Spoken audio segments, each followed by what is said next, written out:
Subiri wanted to change the number of senators required to convict Sara Duterte. Ibang klase yung coup, no? The coup is actually really usurpation of authority. Yes! Yes! That's what I'm talking about! Yes! Yan yung sinasabi ko kanina pa. What they did to PRRD instilled fear to every politician in the Philippines because Yes. a giant in Philippine politics. Kaya yun una nilang ginawa, patumbahin si Digong. Kasi pag napatumba na nila si Digong, everything is just walk in the park. Yep. Tama si Joey. We deserve what we tolerated. Whatever happened in the Senate right now, I have never witnessed it in my life. The way that Malacanang maneuvered all of these, na independent dapat ang Senado. The Senate is no longer independent.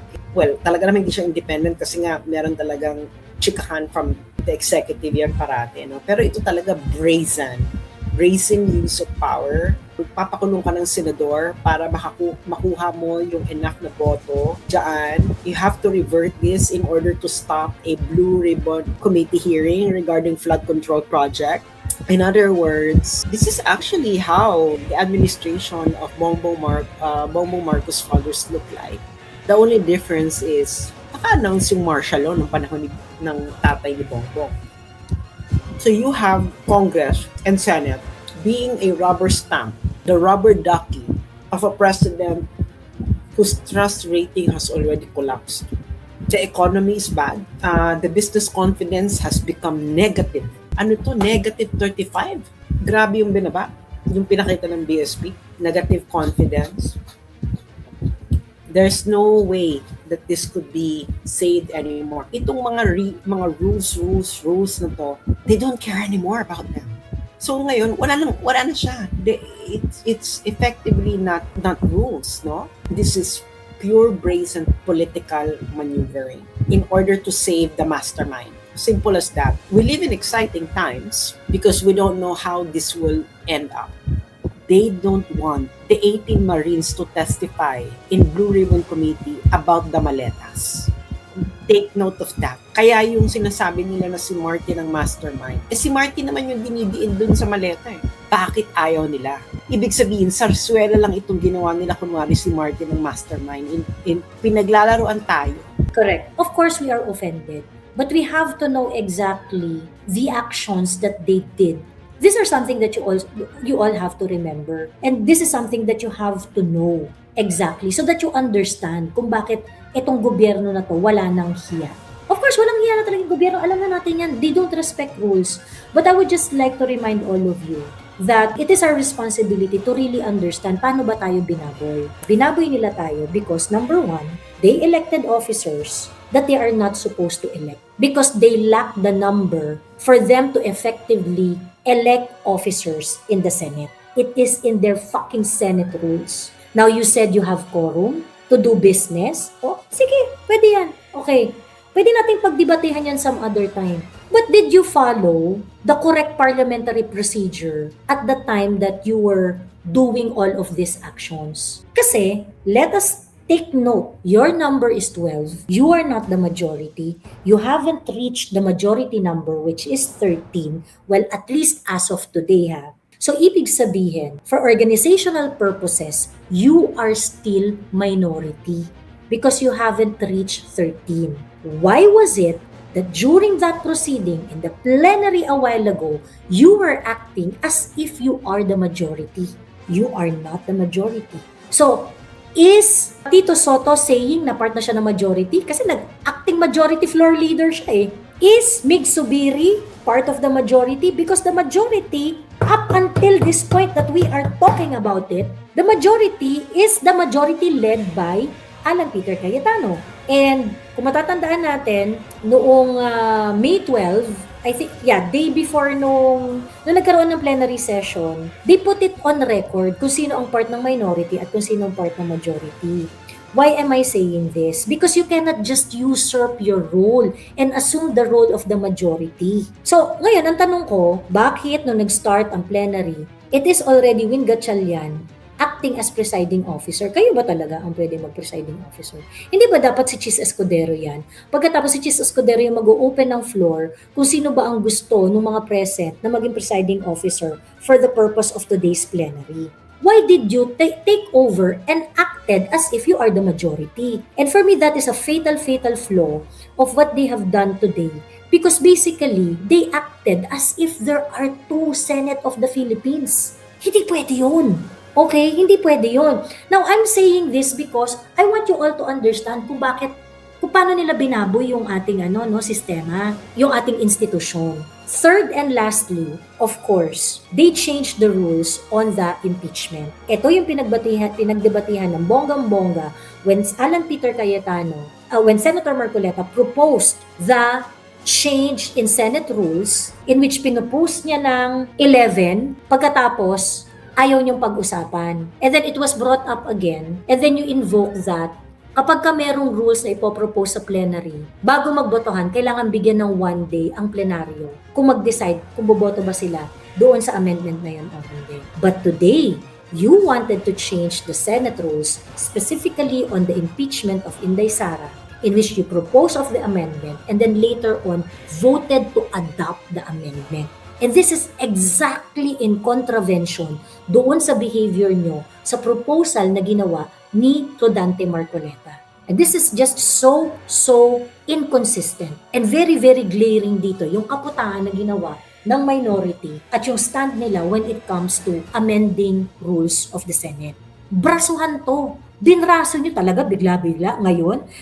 Wala ng 1 day, samantalang yung amendment ni Marcoleta, gusto nyo may 1 day? Diba? Now you have to understand paano binaboy itong eksena natin today. Ganito nila binaboy ang eksena sa Senate ngayong araw na ito.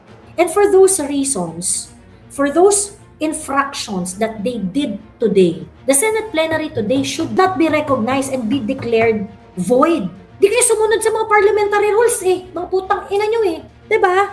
And for that reason, whatever it is that was scheduled for the committee hearing should proceed as such. Because you weren't able to effectively change anything in the Senate because of those infractions that you did today. Ngayon, okay, let us step back. Of course, hindi man tanga tong mga kalaban natin For all we know, as we speak right now, they are already trying to sign up senators. Alam nila nagkamali sila today. Let me just put it out there. Alam nila nagkamali sila today. And so, they are going to correct it in the next coming days. How? They're going to call a special session. They're going to try to get the number 13 so they would be able to effectively kick Alan Peter Cayetano out, and so they would be able to do everything in the Senate without any impediment. And that's going to be Joel Villanueva, the 13th member of the Senator Gatchalian, of the Win Gatchalian-led majority. I really think what happened to Jinggoy Estrada was a sample na maybe they thought that the administration will not follow through their threats na pag ayaw yung sumunod, kulong kayo, unbailable. They are already locked in na sila dyan.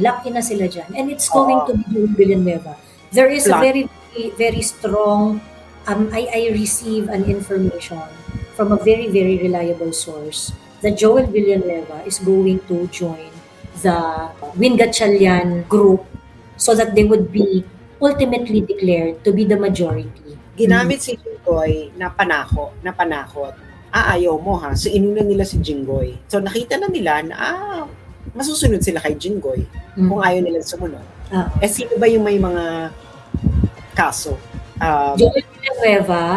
Joel Villanueva, si Jinggoy, si Cheese. Marcoleta is gonna be next. Si Marcoleta. They're also going to put Marcoleta in jail even if on basis yung kaso sa kanya.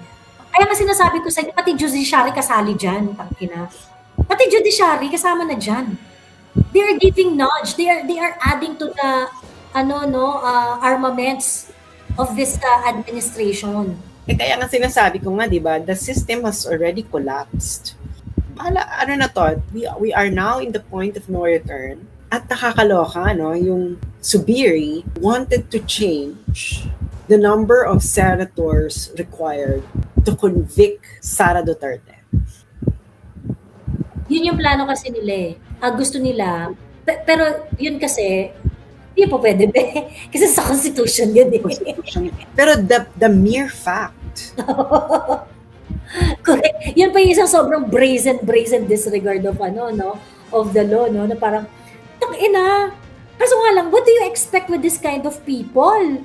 Diba? Math nga eh. Arithmetic nga gusto nilang i-amend. Constitution pa. Diba? Arithmetic nga gusto nilang i-bend. Ibang klase yung coup, no? The coup is actually really usurpation of authority. Yes!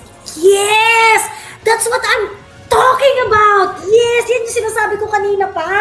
Yan yung dinidiscuss ko kanina pa sa mga kausap kong mga nilalang. Sabi ko, the session today can be described as usurpation. It is wrong because they usurp the functions of the majority. Usurpation talaga siya.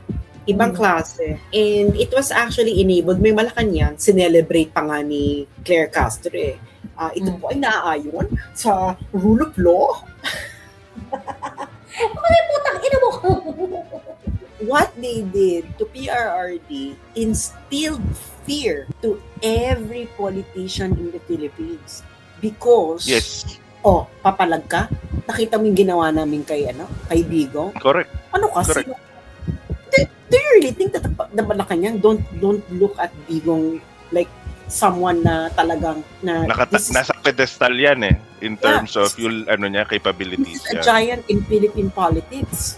Kaya yun una nilang ginawa, patumbahin si Digong. Kasi pag napatumba na nila si Digong, everything is just walk in the park. Yep. Tama si Joey. We deserve what we tolerated. So yung nangyari kay Digong yun, nung kinuha siya, sinalagay sa plane with no uprising, with nothing, with no ang nangyari lang is okay, nirewardan sa election yung mga kakampi ni Digong. For them, so what? But sa kanila, you cannot take it away from them that they were able to do that to Digong. You have to give them kudos to that they were able to pull that off without any uprising. Kasi yun ang kinakatakot nila. They tested the water. They gambled. Okay? They gambled with what they did to Digong. And then what they did, they succeeded flawlessly. And then after that, every politician in the Philippines now look at these Addictus Benedictuses and said, okay, we now have a choice. Are we going to bandwagon or are we willing to risk our political career and end up like Digong? That is now the question that is lingering in the minds of every politician in the Philippines. And now, you saw everything.